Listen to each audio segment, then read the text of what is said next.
Las palabras. Bueno, las palabras son signos. ¿Sí? Las palabras son signos.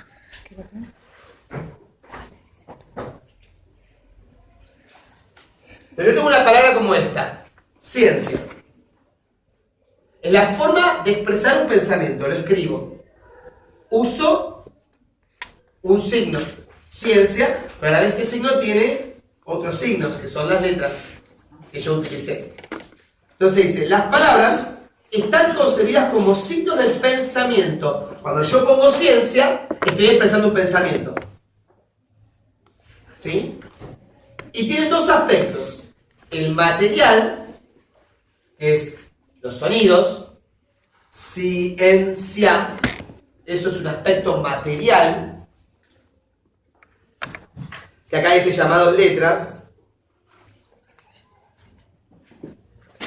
mediante la prosodia, es decir, mediante la pronunciación, y en los caracteres de la escritura gracias a la ortografía. Y la segunda vertiente trata de la palabra, considerada como portadora de significado, y se apoya en la analogía y en la sintaxis. ¿Sí? Es decir que la palabra tiene dos, como dice acá, dos aspectos. El material, que son los sonidos, y el significado. ¿Sí? La gramática de la Pot Royal dice, la primera parte consta de 6 capítulos y la segunda de 23. O sea que es un dato bastante importante. Esto deja en evidencia la importancia que los hombres de Pot Royal daban a la significación. Es decir, la parte que tiene que ver con los sonidos 6 capítulos. Es poco, son 6 capítulos. 6 capítulos. El resto son 23.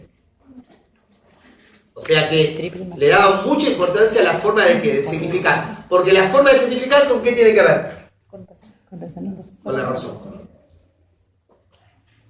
Es decir, si el hombre, cuando significa, está expresando su pensamiento.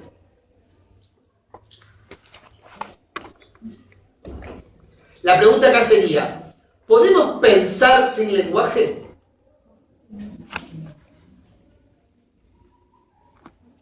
Esa sería la gran pregunta que nos tendríamos que hacer. ¿Sí? Sin lenguaje, ¿podemos razonar? ¿Podemos pensar? O sea que el lenguaje es pensamiento. Sí, pero no tan... Bueno, para esto hay un montón de líneas de corrientes de pensamiento que van a tener respuestas. ¿Sí? La escuela de Raporro yo te diría que no podemos razonar sin lenguaje. Porque el lenguaje es una forma de pensamiento, es una forma de razonar. ¿Sí?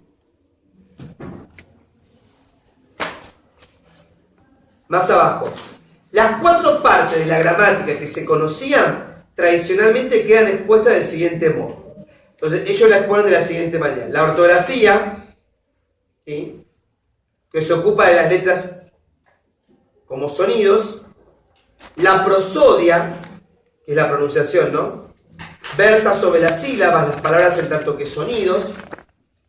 La analogía o morfología se cuida de las partes de la oración y sus accidentes, o sea, de la forma de las palabras. Y la sintaxis trata de la relación de las palabras entre sí, como toda sintaxis. Bien.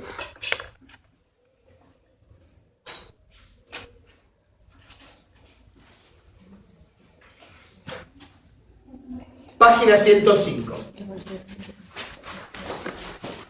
¿Se va entendiendo o no? Sí, sí. ¿Alguna pregunta? 7 años. ¿Cómo hago para aprenderme todo? No sé. Esa es la pregunta para ver. Bueno, sigo. 105. Un problema lingüístico que preocupa a los pensadores del siglo XVII es el de las lenguas universales artificiales.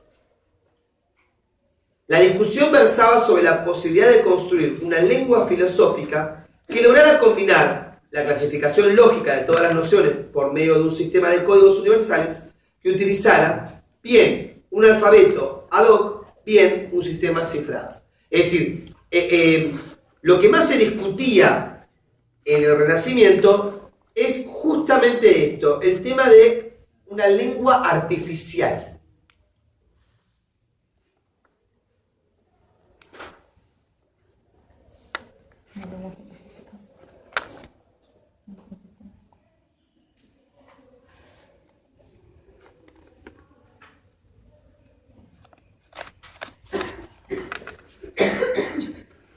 Bien. Bueno. Y ahora sí pasamos al siglo de las academias. Quiero preparar. Curiosidades. Ah, curiosidades. Ah, perfecto. ¿Tomarán las curiosidades? No creo.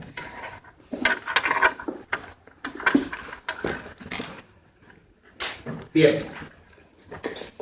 O sea que pasamos al siglo XVIII. El humanismo. El humanismo. Dame cosa. Vale. Quiero salir de ese roce.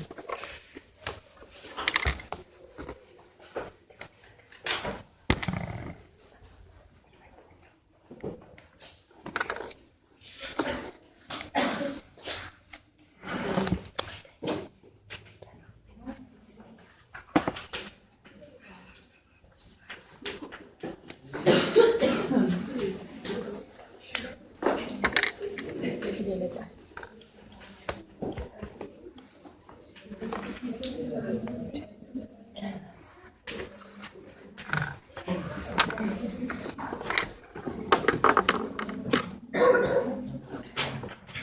Bien.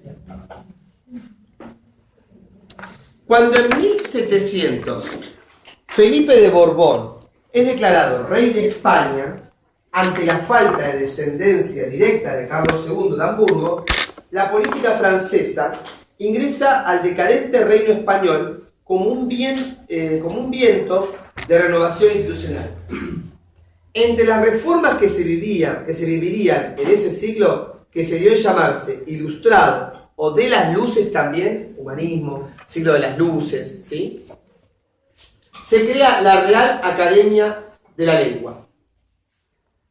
La nuestra, la Real Academia Española de la Lengua, 1713, ¿sí?, que toma como modelo a la Academia Francesa, creada bajo inspiración del cardenal príncipe de Richelieu, a la sazón primer ministro de Luis XIII en 1637. Es decir, la primera academia de lengua es la francesa. ¿Sí? Es la francesa.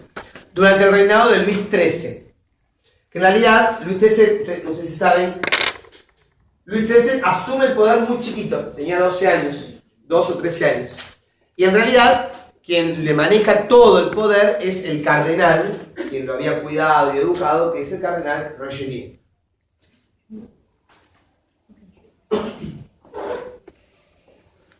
La finalidad académica tiene por norma, o sea que la academia es la gramática normativa.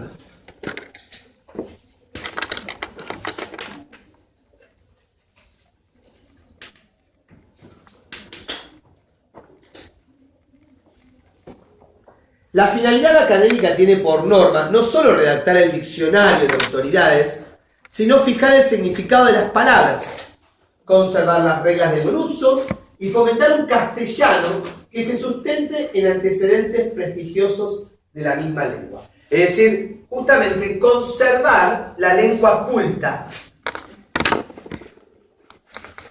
Cualquier academia, la francesa, la portuguesa, la italiana, es decir, la lengua culta, con una normativa, son los que crean los diccionarios en la parte de lexicología.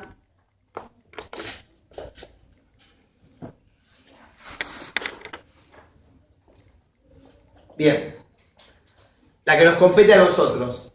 La Real Academia Española de la Lengua trabajará con ahínco para fijar un modelo de lengua prestigiosa. Más abajo. La primera gramática que se escribe desde la Academia será la de 1771. Es decir, que la Real Academia Española en 1771 escribe la primera gramática, pero no es la primera gramática de la lengua española. La primera gramática de la ¿qué? De la Academia. Porque antes estaba ¿cuál? La de Nebrija, ¿en qué año? Mismo año del descubrimiento de América. 1492. ¿Sí? Entonces, la primera gramática normativa Acá está 1492. o academicista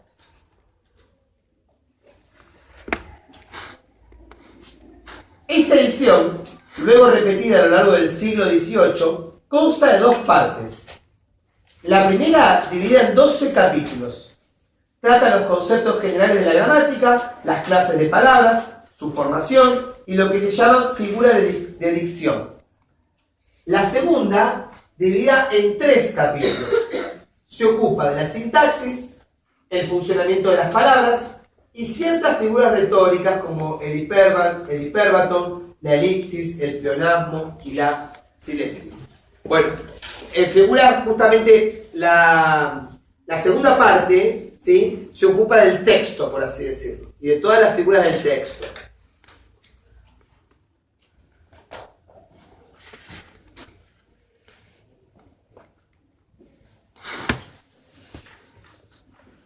Página 108.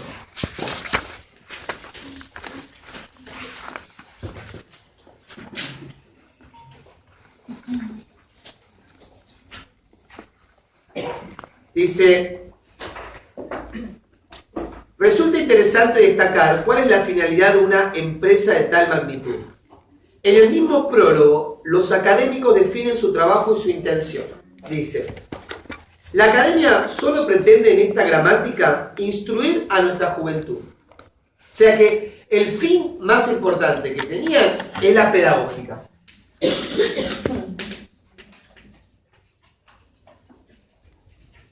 De hecho, ¿dónde enseñamos la lengua culta?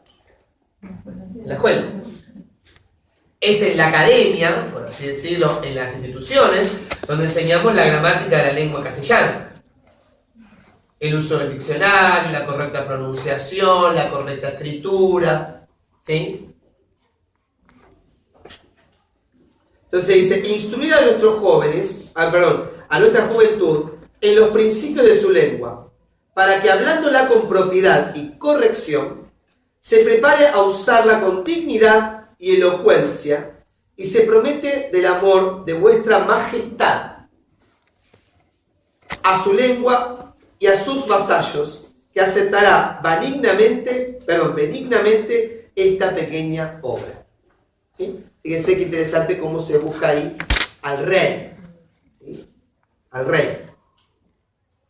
Dedica al rey, la gramática se expone como un material normativo que cuide de la lengua para mayor gloria suya. De hecho, si ustedes entran en la página, no sé si alguna vez entraron, en la página de la Real Academia Española, van a encontrar que el rey, ¿cómo se llama el rey actual de España?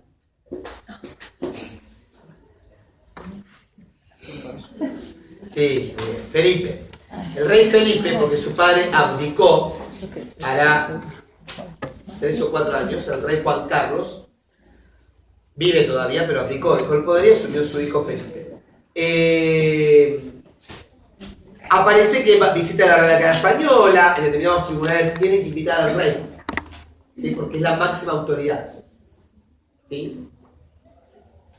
Bueno, ahí están todos los años, que esto es un dato para que ustedes lo tengan, yo no se los voy a pedir en el parcial, los datos de todas las gramáticas que se hicieron desde este momento. ¿Sí? La primera en 1771, 72, 81, 96, 54, 58, ¿ven todas? ¿Sí? Son agregados y reformas. Hasta llegar a la última. La última, ¿sí? Dice ahí. La última elaborada por la RAE, hasta la nueva gramática, es la del 2009-2011.